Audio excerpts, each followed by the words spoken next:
Hey, what's up? It's your girl, Dr. D. I am your host. This is Every Little Girl Has a Story podcast. Welcome. I am a Latina survivor, entrepreneur, a leader, and this is a podcast about my story, the lessons I learned, trying to create another world for me, for my family, breaking generational curses, bringing generational wealth to my family, healing, and making sure that no other woman in my family goes through any form of violence because they didn't think they were enough, and they didn't think that they were worth living any other life. And so, welcome to my podcast where I'm going to be talking to other leaders, change makers, entrepreneurs. We're going to be talking about grief and healing and love and trauma and leadership, right? Whether we are leading our lives, our families, social justice organizations, institutions, social service, no matter where we find ourselves, this podcast is for you today. If you know anything about me and you've been following my other episodes, and you know that I have a computer in front of me, I got notes all around me, I have so much that I want to share with you. So bear with me. Again, welcome. If you are here for the first time, don't even question why you're here. Know that you asked for something and you got me. And so let's do this. I am a healing justice practitioner. I bridge spirituality and social justice. I am also bringing together public health and social work to support those of us who are survivors in leadership. Look at the things that impact the way that we love, that we live, and the way that we lead, and what is the healing that we need to do. Because if we are already fantabulous, if we are out here already creating amazing work, being amazing people, imagine what we can do if we took the time to heal. So welcome to today. I'm going to be talking to you about survivor, social justice, and red flags. If you have been following me, I've been talking about love and social justice. I've been talking about love and trauma. I've been introducing myself. So make sure that you go back and look at some of the other videos. I'm intentionally just making these videos 10 minutes because I know we don't have no attention span. So let's jump into it. If you are in social justice, if you are leading an organization, a nonprofit, a business, if you are in a collective, a tribe, a sisterhood, if you are a survivor of violence, of trauma, of heartbreak, or institutional harm, and you are still showing up right now and you're still loving anyway, this video is for you. If you are still working, this video is for you. Because right now, the work that I have been up to over the last couple of months, I've been hearing survivors say the same thing over and over and over again. If they don't call it this yet, they're asking me, look, my body is telling me something is wrong here. And that's why they're sensing red flags. It's the same warning signs we're taught to look for in relationships, now showing up in our workplaces and in our movements and our sisterhoods and our families.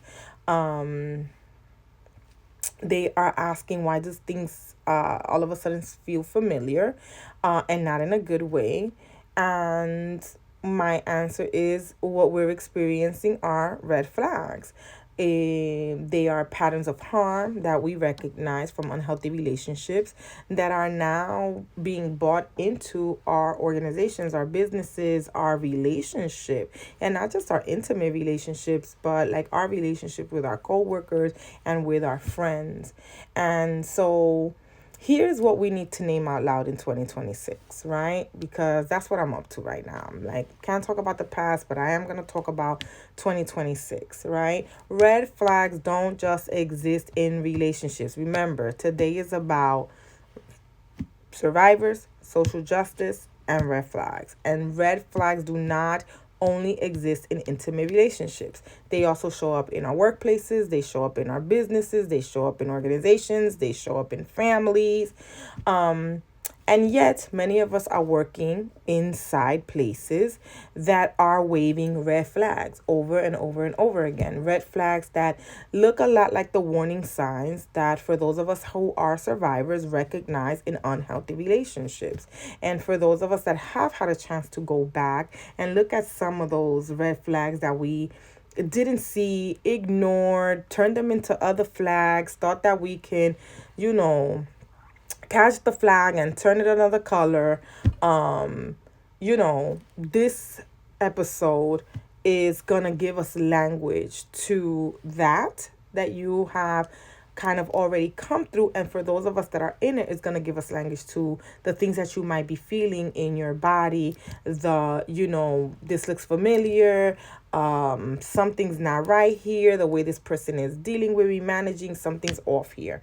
So the way that red flags are looking right now is overwork disguised as commitment, scarcity framed as sacrifice, urgency is replacing care, silence instead of accountability, and this love for the mission or for our community being used to justify harm, right? Most of us were taught to look at red flags in this kind of romantic, intimate relationship type of way, right? But no one has taught us yet how to spot them in systems, especially systems that we work in or that we labor for. Nobody has taught us how to do that. So that's the attempt for today. So what are red flags in intimate relationships, right? They are early warning signs that something is not safe, that something is unhealthy, that something is not stable, that something is a little bit toxic, that if this person doesn't kind of check that, it's just going to get worse, right?